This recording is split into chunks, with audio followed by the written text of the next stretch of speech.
नाजरीन, प्रोग्राम रुपया पैसा में आपको खुशामदीद कहते हैं।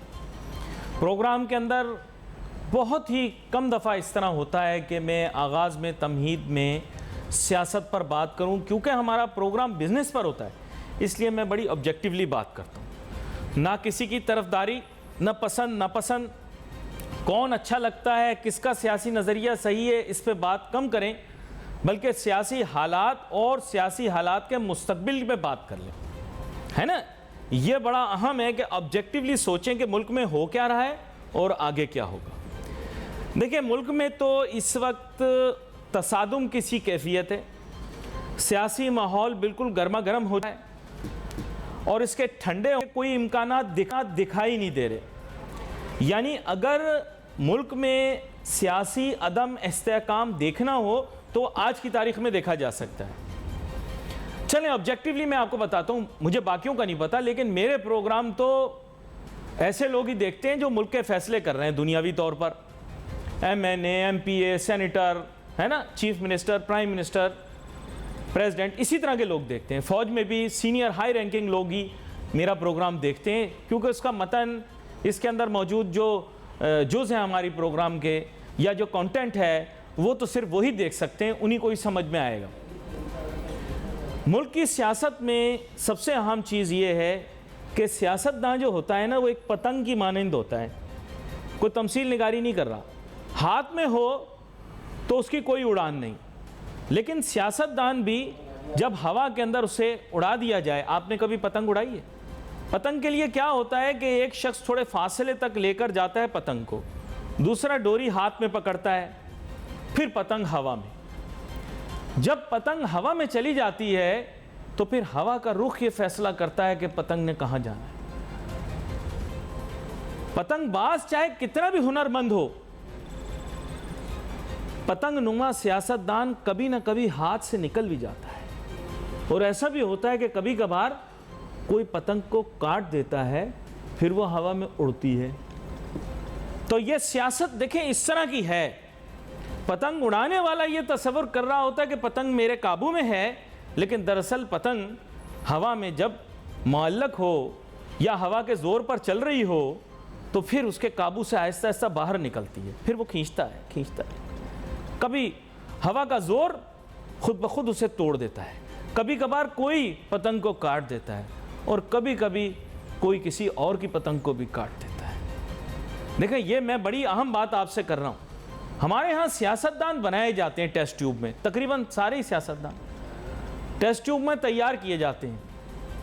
जब वो तैयार हो जाते हैं तो वो पतंग नुमा होते हैं, उनको हवा में उड़ाया तो जाता है ये सोच करके ये हमारे काबू में रहेंगे। लेकिन ये डोरी जो पतंग को खींचती है, ये उस डोरी से फ़र्क होती है जिससे इंसान पुतली तमाशा दिखाता है।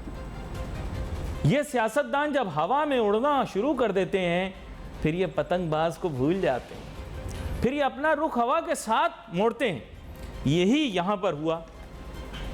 मैं ज़्यादा नहीं बात करूँगा, मुख्तसर बात करूँगा।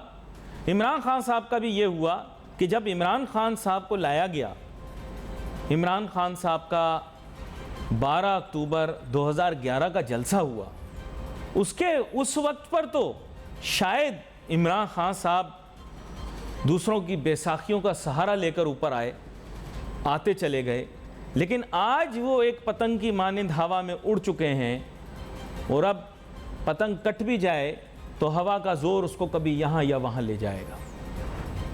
इस वक्त के हालात इस चीज़ का तकाजा करते हैं कि थोड़े सब्र से काम लिया जाए। इमरान खान साहब भी प्रोग्राम देखते हैं, बुशरा आपा भी देखती होंगी, तो और भी बाकी लोगों का तो नाम मैंने ले लिया। अब मैं ये कहूँगा कि ज़रा सा यहाँ पर सब्र का मुजाहिरा करना है। इमरान खान साहब भी ख़ुद को कंट्रोल करें, ना बोलें ज़्यादा बोलेंगे फंसेंगे।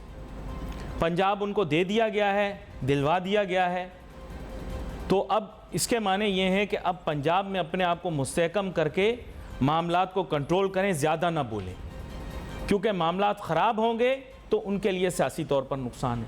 उनके सियासी मुखालफिन चाहे वो कोई भी हों, उनको भी एहतियात करनी चाहिए। इमरान खान ये वो वाला इमरान खान नहीं है जो हाथ में पकड़ी पतंग था, अब ये हवा में उड़ गया, अब हवा का जोर इसको और ऊपर ले जाया जा रहा है।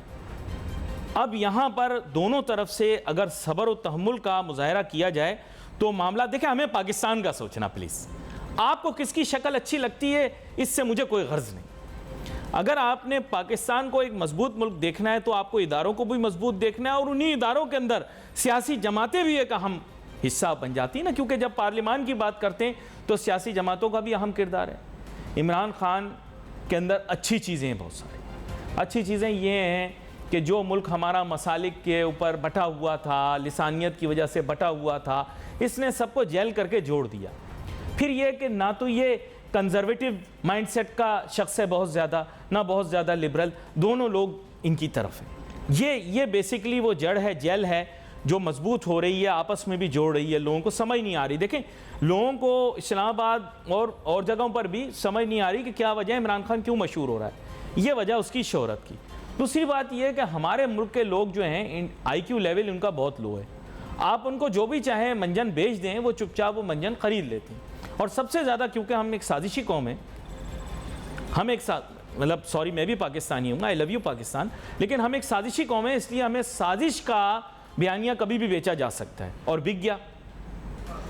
और मंतक के लिहाज से अब थोड़ा मैं शहबाज शरीफ साहब वज़ीर आज़म है भाई पाकिस्तान के, उनसे भी मुझे मुखातिब होना ज़रूरी है। शहबाज शरीफ साहब भी प्रोग्राम देखते हैं, मैं जानता हूँ बड़े तहम्मुल वाला आदमी, शहबाज शरीफ साहब बड़े तहम्मुल वाले आदमी हैं। यार देखो मैं सारे सियासतदानों के साथ चलता हूँ, मेरा प्रोग्राम बिजनेस का, बिजनेसमैन कभी किसी से बिगाड़ता नहीं है, इसी तरह बिजनेस एंकर किसी से बिगाड़ता नहीं है। ये बड़े सब्र व तहम्मुल वाला आदमी। शहबाज शरीफ साहब को भी समझ लेना चाहिए कि अब अग्रेसिव नहीं होना, अब थोड़ा पैसिव होके चलना है। पैसिव भी होना है लेकिन साथ साथ एंगेजमेंट भी रखनी है। तो अब उनको प्रोगेटिव लेना पड़ेगा, बैक चैनल नेगोशिएशन करनी पड़ेगी, किसी तरह मामलात को ठहराव की तरफ ले जाना पड़ेगा, तसादुम की तरफ नहीं। देखिए इमरान खान एक मुख्तलिफ किस्म का लीडर है, अब उसकी यूथ में बहुत ज़्यादा पॉपुलैरिटी हो गई है। जो पॉपुलैरिटी हो गई है उसकी वजह से जिस तरह का इंतशार माशरे में फैल सकता है ना, उसका तसव्वुर सबको है। तो बिगाड़ पैदा ना करें, अपने रूट से स्ट्रॉन्ग करें। इसका एक सलूशन मैं देता हूँ, ठीक है, एक सलूशन मैं देता हूँ, क्योंकि जैसे मैंने कहा कि मेरा प्रोग्राम तो ख़ास तौर पे पढ़े लिखे नाजरीन देखते भी हैं।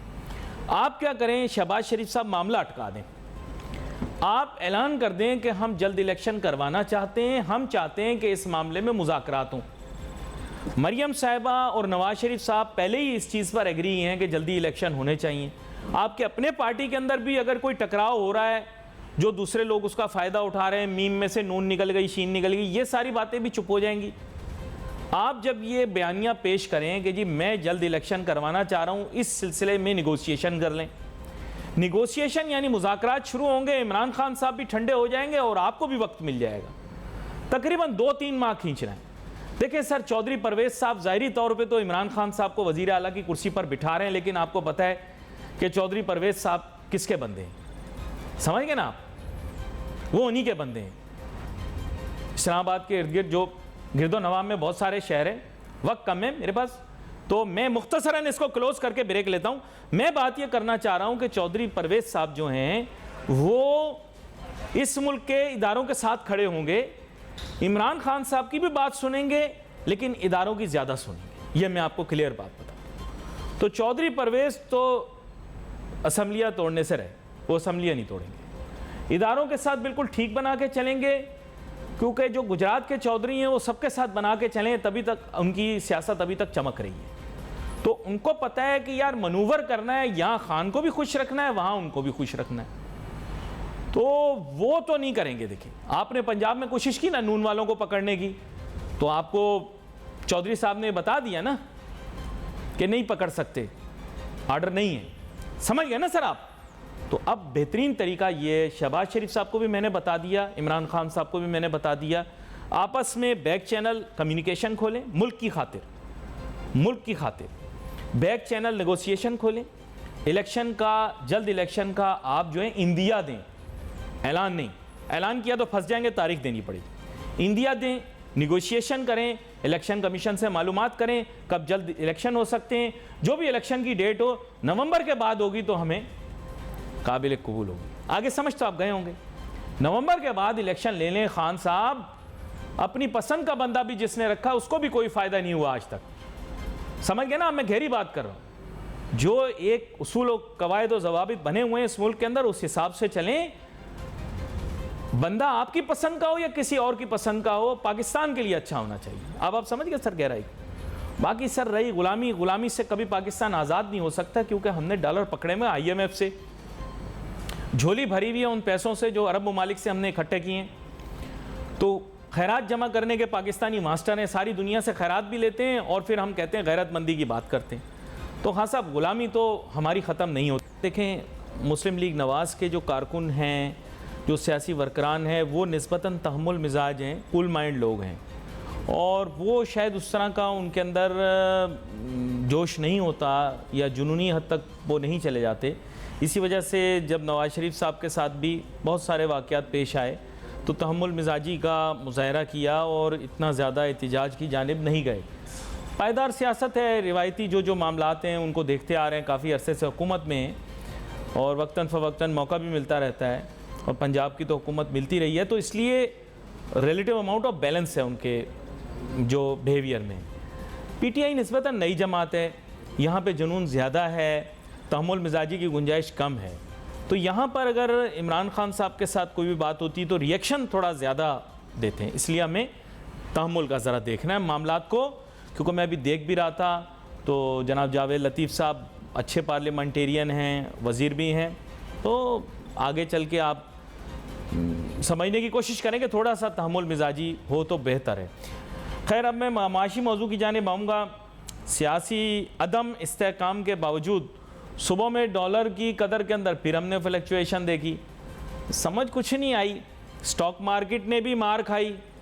तो क्या वजह, चलें इसकी जानिब आते हैं। हमारे साथ बहुत ही अहम मेहमान शामिल गुफ्तगू हैं, जनाब एहसन मेहनती साहब, किसी तारुफ के मोहताज नहीं हैं, इक्तिसादियात के माहिर हैं और इस चीज़ के ऊपर बड़ा गहरा तजिया। वेलकम करता हूँ सर आपको शो।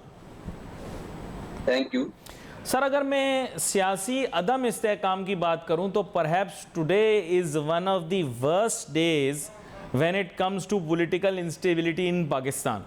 हाउएवर, हमने देखा कि सुबह में डॉलर की कदर में इस्तेहकाम नहीं था, फिर आ गया। अभी मुझे बता रहे हैं कि शायद कुछ फ्लक्चुएशन आ रही है। सुबह में थोड़ी गिरावट थी डॉलर की कदर में, अभी दोबारा से शायद कुछ ठहराव आ रहा है। तो सर बात समझ में नहीं आ रही है। और दूसरी तरफ स्टॉक मार्केट भी दबाव का शिकार है। आज भी क्या सियासी अदम इस्तेहकाम को इसकी वजह बताई जाए या कोई और चक्कर है जो हमारी नज़र के सामने नहीं है? जी देखें, ये तो इस वक्त हम देख रहे हैं कि policy rate announcement most probably market के क्लोज के करीब जो है वो अनाउंसमेंट आएगा। पॉलिसी रेट के अंदर काफी ज्यादा इस वक्त जो है वो हाइप है कि पॉलिसी रेट बढ़ेगा, और बढ़ेगा तो कितना बढ़ेगा। ऐसी सूरत हाल पे कि जहां पर हम 46% पे SPI को देख रहे हैं, 25% का जो पिछला इन्फ्लेशन जुलाई का डेटा आया है, और फिर आगे आने वाला डेटा जो अगस्त का है वो 25% से ज्यादा इन्फ्लेशन की एक्सपेक्टेशन है। तो इस हायर इन्फ्लेशन एनवायरनमेंट में पॉलिसी रेट का मुस्तहकम रहना काफी डिफिकल्ट जो है वो नजर आ रहा है। अब इन्वेस्टर स्पेकुलेट कर रहे हैं कि पॉलिसी रेट के अंदर जो है वो बढ़ाव देखा जाएगा, जिसका इम्पैक्ट जो है लेवरेज सेक्टर्स पर, जैसे सीमेंट हो गया या टेक्सटाइल सेक्टर हो गया, जहाँ पे एक्सपोर्ट रीफाइनेंसिंग की मद में या फिर एक्सपेंशन की मद में काफी ज्यादा लेवरेज लिया जाता है, वहां पर उसका इम्पैक्ट जो है वो काफी कदरन ज्यादा होगा। फिर हमने देखा कि जो पाकिस्तान की जो एटलीस्ट जो है MSCI की इंडेक्स है या दूसरे दीगर इंडेक्सेस हैं, फुटसी की, वहां पर काफी ज्यादा जो है वो चेंजेस देखी जा रही हैं। तो काफी कंपनीज पाकिस्तान की बैंकिंग सेक्टर कंपनीज निकल रही हैं, जिसकी वजह से हमें नजर ये आ रहा है कि फॉरेन जो इन्वेस्टमेंट है उसका कोई बहुत खास डायरेक्शन आने वाले वक्तों में, इसमें वजह जो है वो इंस्टेबिलिटी भी है रुपये की, और फिर जाहिर है जो इकोनॉमिक अनसर्टेनिटी है, तो फॉरेन जो पोर्टफोलियो इन्वेस्टमेंट है वो काफी ज्यादा जो है उसमें वीक होते हुए नजर आ रही है। चले, मैं बड़ा इंटरेस्टिंग सवाल आपसे पूछता हूं जो मैंने बहुत मरतबा आपसे पूछा है, काफ़ी दफ़ा आपका निशाना जो है वो सही लगा है, आसपास ही लगा है। वो ये है कि एक्सपेक्टेशन सर क्या है। कुछ लोग तो कह रहे हैं कि साहब इंटरेस्ट रेट बहुत ज़्यादा बढ़ जाएगा, कुछ लोगों का कहना ये है कि शायद थोड़ा सा कंजर्वेटिव अप्रोच रखते हुए शायद इतना ना बढ़ाया जाए एक साथ। लेकिन आपके पास क्या खबर है? देखिए, एक्सपेक्टेशन ही होती है ये, तो ज्यादातर जो है ये SBP के डिसीजंस होते हैं। आई थिंक ऐसे इन्वायरमेंट में जहां पर आपका पॉलिसी रेट 15% है और आप जो है वो इन्फ्लेशन को 25% पे लेके जा रहे हैं, तो रियल इंटरेस्ट रेट 10% जो है वो पाकिस्तान में कभी हमने देखा नहीं है हिस्ट्री के अंदर नेगेटिव। ऐसी सूरत-ए-हाल में गैप आ जाता है, बड़ा गैप आ जाता है जिसपे 150-200 बेसिस पॉइंट जो है पॉलिसी रेट बढ़ सकता है अगर बढ़ाया जा सके तो। इससे ज्यादा भी बढ़ सकता है वैसे, वो टेम्पररी है नहीं, वैसे बोल रहा हूँ इससे ज्यादा भी बढ़ सकता है, उसकी पॉसिबिलिटी है। देखिए बिल्कुल गुंजाइश, इसलिए कि रियल इंटरेस्ट रेट नेगेटिव 10% इस वक्त चल रहा है, बट लोग ये कह रहे हैं, मतलब एक अंडरस्टैंडिंग है इकोनॉमिस्ट की कि भाई ये टेम्पररी इन्फ्लेशन का इम्पैक्ट है, बट हम ये देख रहे हैं कि पाकिस्तान में कोई चीज टेम्पररी तो नहीं होती है। हमने देखा एनर्जी सेक्टर जो है उसके अंदर कंटिन्यूसली जो है वो हाइक की जा रही है एनर्जी प्राइसेस, और फिर उसके बाद हम देख रहे हैं कंटिन्यूस बेसिस पे पेट्रोलियम प्राइसेस या लेवीज भी जो है वो लगाई जा रही हैं। ऐसे इन्वायरमेंट में जहां पर रुपी भी वीक होता चला जा रहा है, अब 1-1.5 हफ्ते की जो पॉजिटिविटी के बाद नेगेटिविटी हर दिन हमें नजर आ रही है, तो काफी डिफिकल्ट सिचुएशन है कि हम कहें कि सस्टेनेबल बेसिस पे इन्फ्लेशन कम रहेगा। चलिए सर, आपके सामने मैं साइंटिफिक अप्रोच की 3 चीज़ें रख देता हूँ। अमूमन जो इक्तसादियात के, आप तो खैर इस चीज़ से वाकिफ, हमारे नाजरीन के लिए माहिरीन जो हैं वो 3 मॉडल्स के ऊपर इलाही करते हैं। एक है परचेजिंग पावर पैरिटी, यानी कुव्वत ख़रीद एक मुल्क में, यानी अगर डॉलर और पाक रुपये की आपस में कंपैरिजन कर रहे हैं तो पाकिस्तान में क्या है, अमेरिका में क्या होगी। दूसरा ये इंटरेस्ट रेट डिफरेंशियल, जो इंटरेस्ट रेट पाकिस्तान में इस वक्त राइज है वर्सेस जो इंटरेस्ट रेट अमेरिका में, यूएसए में राइज होगा, जिस मुल्क की करेंसी है वो। और फिर तीसरा ये कि तिजारती खसारा कह लीजिए या ट्रेड बैलेंस कह लीजिए या बैलेंस ऑफ पेमेंट्स कह लीजिए, इसकी बुनियाद पर भी डिमांड एंड सप्लाई की बुनियाद के ऊपर तय किया जाता है। अमूमन माहिरीन कहते हैं कि जो रेट तीनों मॉडल्स के जरिए जस्टिफाई किया जा सकता हो वही बेहतरीन रेट होता है। आपके ख्याल से अगर इंटरेस्ट रेट बढ़ा दिया जाए तो फिर जस्टिफिकेशन मिल जाएगी, शायद डॉलर की कदर के अंदर भी हम कमी देखें, एक तरफ से फायदा दूसरी तरफ से दबाव, क्या कहते हैं? देखिए बिल्कुल इसकी पॉसिबिलिटीज होती हैं, और जाहिर है हम इस वक्त आईएमएफ प्रोग्राम के अंदर है जहां पर जो हमारा हर स्टेप है वो आईएमएफ देखेगा। हम अपनी जो है वो शौक की बेसिस पे या जो अपनी मुरादों की बेसिस पर जो है पॉलिसी रेट को डिटरमिन नहीं कर सकते। फैक्चुअल जो है वो सिचुएशन ये है कि पाकिस्तान जो है रुपी गिर रहा है, उस रुपी को स्टॉल करने के लिए गिरती रुपी को, ब्लूमबर्ग की खबर है 50 से 75 बेसिस पॉइंट जो है इमिनेंट है पॉलिसी रेट का बढ़ना। और फिर इसके बाद हमें नजर ये आ रहा है कि फैक्चुअली हमें ये सारी जो डिसीजंस है वो आईएमएफ से वेट कराने होंगे, यानी कि उनके अप्रूवल लेना होगा। ऐसी सिचुएशन में जहां अगस्त 29 को आईएमएफ की मीटिंग है, अगर हम पॉलिसी रेट को उसी लेवल पर रख देंगे तो फिर जाहिर है वो कोई विजिबल जो है मुश्किल हो जाएगी, हमारे लिए मुश्किल पड़ जाएगी इन्फ्लेशन को जी, क्योंकि वो तो बैनुल अक़वामी क़वाइद-ओ-ज़वाबित से चलेंगे। और आप तो गहराई से इन चीज़ों को जानते हैं, बड़े सहल अंदाज से उन्हें समझाते भी हैं, बड़े आसान अंदाज से बताते भी हैं कि ये 3 क़वाइद-ओ-ज़वाबित उन्होंने राइज किए हैं। वो कहते हैं जो हमारे साइंसी क़वाइद-ओ-ज़वाबित हैं उसके तहत आपका इंटरेस्ट रेट बढ़ना चाहिए, और उसमें ये रियल इंटरेस्ट रेट वाली बात भी जो आपने की वो भी उसको कॉम्प्लीमेंट करती है। जी सर। जी आई थिंक ये जाहिर है बिल्कुल फैक्चुअली नजर ये आ रहा है कि पॉलिसी रेट का बढ़ना जो है वो इमिनेंट है, बट जाहिर है उसके बाद हमने देखना है कि पॉलिटिकल डिसीजंस भी होते हैं यहाँ पर, पॉलिटिकल अपॉइंटमेंट्स भी आई होप बहुत सारी ऐसी होती हैं जो कि जो है इन डिसीजंस पे इम्पैक्ट कर सकती हैं। इस वक्त हम देख रहे हैं पॉलिटिकल नॉइज भी काफी ज्यादा बढ़ चुकी है, तो ऐसी सिचुएशन के अंदर कुछ भी हो सकता है जिसकी वजह से मार्केट जो है कुछ वक्त नेगेटिव भी हो जाती हैं और फिर कुछ वक्त पॉजिटिव भी हो जाती हैं, इस एक्सपेक्टेशन पर कि पॉलिसी रेट बढ़ने कोई नहीं देगा, और जाहिर है ये इंडस्ट्रियलिस्ट जो है इसको डिस्करेज करते हैं। सर यहाँ पर अजीबोगरीब किस्म की सिचुएशन है ना। अब जाहिर बात है जो लोकल इन्वेस्टर भी या हमारा वो भी देख रहा होता है भाई कि डॉलर की कदर बढ़ गई और कंपनीज की परफॉर्मेंस भी अच्छी है, तो फिर मेरा रिटर्न इक्विवेलेंट होना चाहिए, मैं लॉस में ना जाऊँ। तो वो भी फिर कोशिश कर रहे होते हैं या मार्केट कोशिश कर रही होती है कि रैशनलाइज करे मार्केट को कि जस्टिफाइबल हो जाए इन्वेस्ट करना मार्केट के अंदर।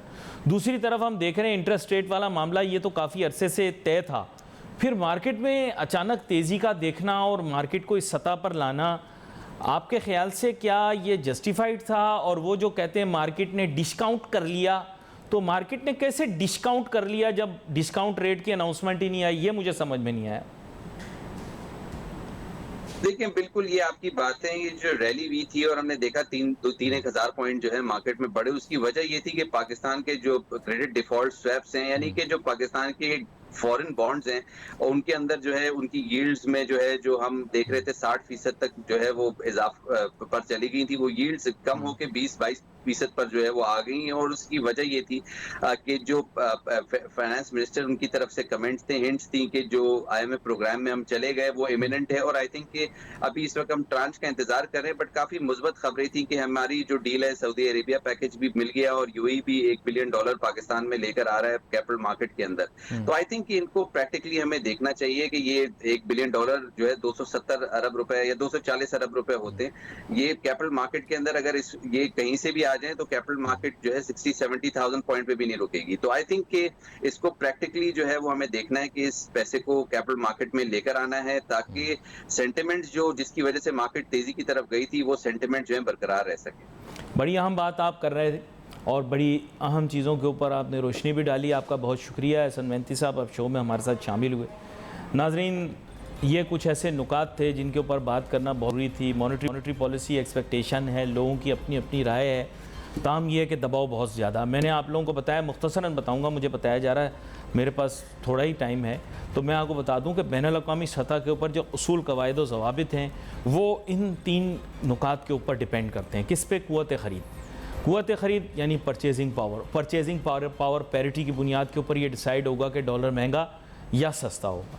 दूसरा जो है, जैसे मैंने आपको बताया, इंटरेस्ट रेट डिफरेंशियल, यानी हमारे मुल्क के अंदर शरह मुनाफा जो बैंकारी निज़ाम के अंदर मौजूद है और अमेरिका के अंदर जो मौजूद शरह मुनाफा है, उसके दरमियान में जो गैप होगा वो इस चीज़ का तयन करेगा कि डॉलर कितना स्ट्रॉन्ग होगा। और तीसरा फिर जो है वो तिजारती खसारा या बैलेंस ऑफ पेमेंट्स, यानी हमारे मुल्क ने दूसरे ममालिक को कितने पैसे देने, दूसरे ममालिक ने हमें कितने वापस लौटाने। इसकी बुनियाद के ऊपर फैसला ये होता है कि डिमांड एंड सप्लाई कितनी होगी। अगर हमने ज़्यादा लौटाने होंगे तो उस करेंसी की डिमांड ज़्यादा होगी क्योंकि हम वो जमा करेंगे और उनको देंगे। और अगर हम उनको कुछ भेज रहे होंगे, एक्सपोर्ट कर रहे होंगे, कोई ऐसी चीज़ें होंगी जिसकी पेमेंट उन्होंने हमें करनी होगी, तो फिर वो हमारे पास जब आएगा तो हमें रिलैक्स और रिलीफ मिलेगा, यानी डॉलर की कदर के अंदर हम कमी देखेंगे। अनफॉर्चुनेटली तीनों एंड्स के ऊपर कोई मज़ेदार खबर अभी तक है नहीं। ताहम 2 या 3 चीज़ें जिनका पहले भी जिक्र करते रहे हैं, जिनके बारे में कहा जाता था कि मुल्क की मईशत बेहतर होगी उनसे। नंबर 1 FATF से पाकिस्तान निकल गया। इस पर हमने इतना ढंढोरा पीटा, लेकिन निकलने के बावजूद भी कोई फ़ायदा नहीं हुआ। IMF प्रोग्राम के अंदर दाखिल होने से पाकिस्तान की मईशत ठीक हो जाएगी, अब तो मामला ठीक हो गए, फिर क्या चीज़ रुकावट बनी हुई है। यहाँ पर प्रोग्राम का वक्त ख़त्म हुआ। चाहता है wait for message on Facebook. Ali Nasir हमारी टीम को जा दीजिए। अल्लाह हाफ़िज़।